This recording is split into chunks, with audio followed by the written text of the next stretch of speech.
Des sujets qui vous interpellent ici en Outaouais.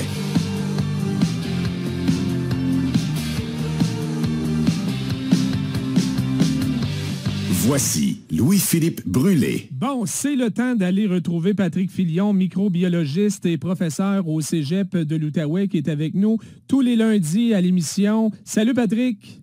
Salut LP. Encore plusieurs sujets aujourd'hui, mais je veux d'abord t'entendre sur les manifestations anti-vaccins là, prévues aujourd'hui devant plusieurs hôpitaux au pays, dont ici à Ottawa. Ça crée tout un malaise.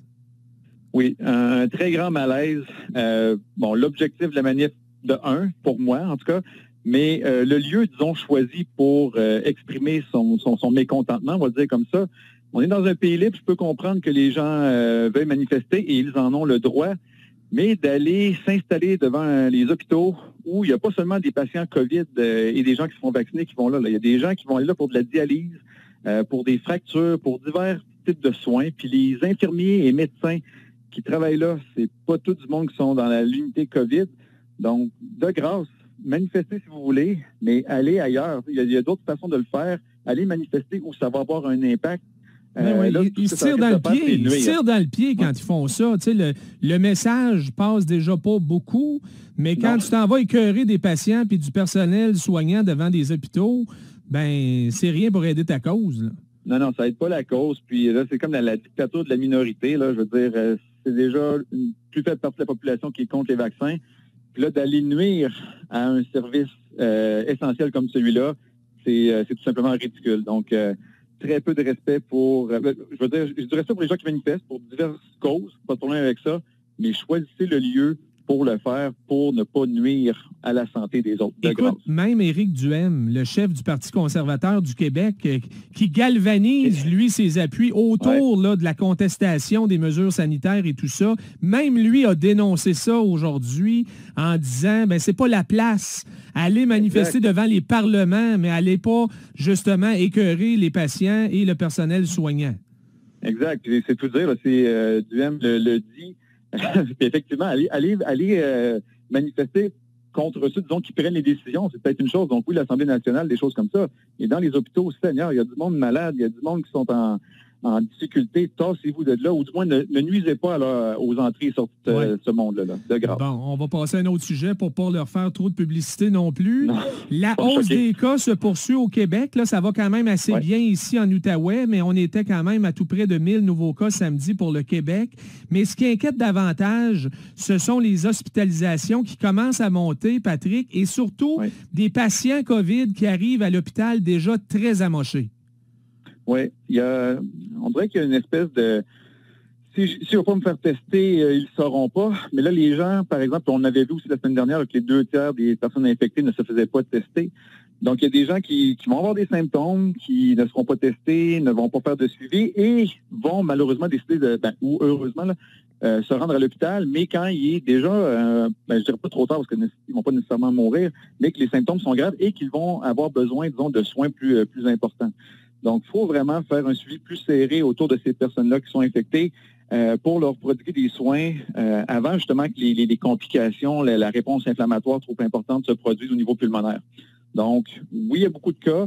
Les hospitalisations commencent à augmenter aussi. Donc, il faut rester vigilant parce qu'on sait que c'est là que ça va se passer s'il y a des mesures qui se resserrent. Pour l'instant, il y a beaucoup de cas. Les hospitalisations ne suivent pas la même courbe que l'an passé, mais on ne veut pas perdre le contrôle pour justement préserver nos soins de santé. J'ai pas le chiffre d'aujourd'hui pour les soins intensifs, mais en Outaouais, là, vendredi, il y avait juste 6 personnes hospitalisées COVID, mais 5 sur 6 qui étales aux soins intensifs. Quand on est aux soins intensifs, c'est parce que l'état est pas mal plus grave, pour ne pas dire critique, là. Exact. Donc, c'est pour les dangers pour la santé. Puis ça prend des équipes là, qui vont s'occuper de ces personnes-là. Donc, faut pas attendre. Là. Si on a des symptômes, on se fait tester, puis s'il y a quoi que ce soit, là, on va voir son médecin, on se rend dans les hôpitaux. Mais c'est ça, les gens, je crois, ont tendance à attendre un petit peu trop, se disent que c'est pas si pire.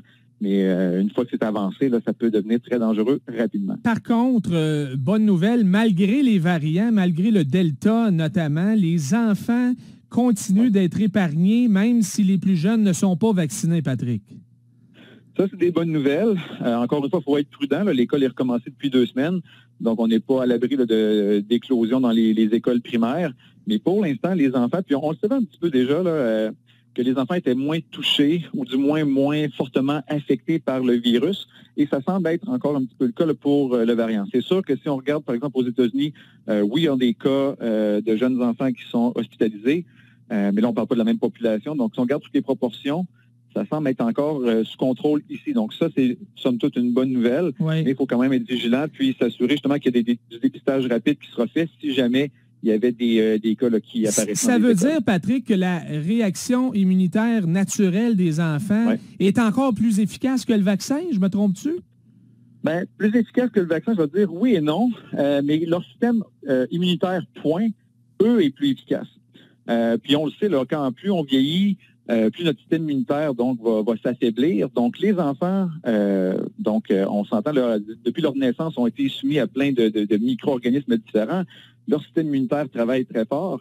Et l'arrivée de ce virus-là, pour un jeune système immunitaire, ils vont pouvoir le contrôler beaucoup plus rapidement.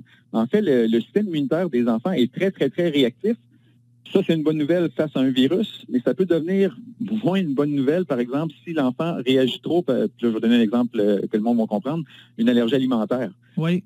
Donc, ton système immunitaire fonctionne bien, mais on voit chez les enfants qu'il y a beaucoup d'allergies alimentaires. Plus d'allergies alimentaires. Mon gars aussi avait déjà attrapé une maladie auto-immune. Oui. Et ça aussi, ça a un lien, je pense, justement, là, avec la réaction du système immunitaire. Oui, le système immunitaire, dans le fond, une maladie auto-immune, c'est ton système immunitaire qui s'attaque à des cellules qui t'appartiennent. Donc, encore une fois, c'est un système qui est très réactif. Donc, tu peux réagir à des choses inoffensives comme des arachides et du pollen d'un arbre quelconque, mais tu peux aussi t'en prendre à tes propres cellules. Donc, il y a la force et la faiblesse de cette caractéristique-là du système immunitaire chez les jeunes enfants, c'est qu'ils vont être plus réactifs face à des virus ou des bactéries. Donc, ça, c'est bien parce qu'on veut qu'ils soient protégés, mais en même temps, c'est pas impossible qu'ils développent certains troubles d'allergie alimentaire ou maladies auto-immunes. Mais ça, je pense que je préfère qu'ils aient un système réactif et que ça les protège correctement.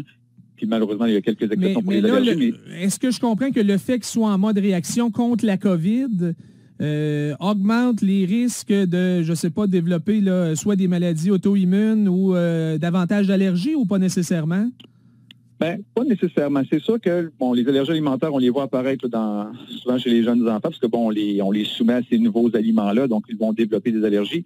Donc, c'est quand même des exceptions, mais tout ça est dû, allergie, maladie auto-immune, à un système immunitaire qui perd un petit peu le contrôle et qui s'en prend, donc qui s'attaque à des molécules, à des protéines, à des éléments dans son environnement qui ne sont pas dangereux. Oui. Donc oui, il y a une prédisposition, mais quand même, là, au niveau évolutif, c'est pas mal mieux de pouvoir lutter contre des virus qui pourraient causer des dommages sévères, puis de parfois là, avoir une réaction allergique. Ouais. Là, mais ce qu'on ne sait pas pour l'instant chez les enfants, c'est oui, à court terme, là, ils combattent bien la COVID, mais les effets à long terme, ça, on les connaît moins. Là.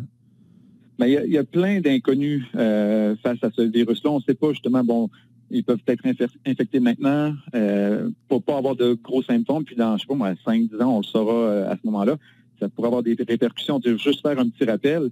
Le virus des oreillons, c'est quelque chose qui crée de l'inflammation au niveau des glandes salivaires, mais on sait que chez les garçons, ça peut les rendre stériles 15 ans plus tard. Donc, mais ça, la COVID, on le sait pas. C'est un nouveau virus qui a à peine 1 an et demi, on va dire, d'existence.